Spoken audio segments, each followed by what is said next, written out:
A corrections officer was murdered in a Virginia prison 2 weeks ago today. And this morning, I sat down with his widow. We sat across from one another, someone who'd spent nearly 2 decades in prison and someone who lost her husband while he was working in a prison.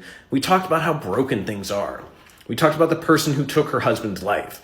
Talked about the fact that he was getting out in 2 years and questioned what was going on, what was going through his head that felt like the best course of action, to murder her husband and to threaten anyone else. And apparently using a weapon that's a foot long that they could have easily found had they done a shakedown the night before when they heard threats that somebody was going to get killed.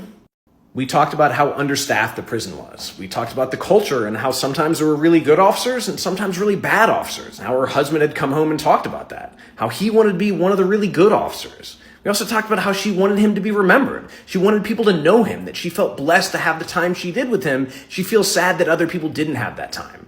We talked about how, above all else, she wants this to not happen again. She wants no wife or son or daughter or husband to hear that their loved one was killed in a prison. They want things to be better. She wants to make a difference, and she doesn't know how to do that, and I don't either, but I want all the same things.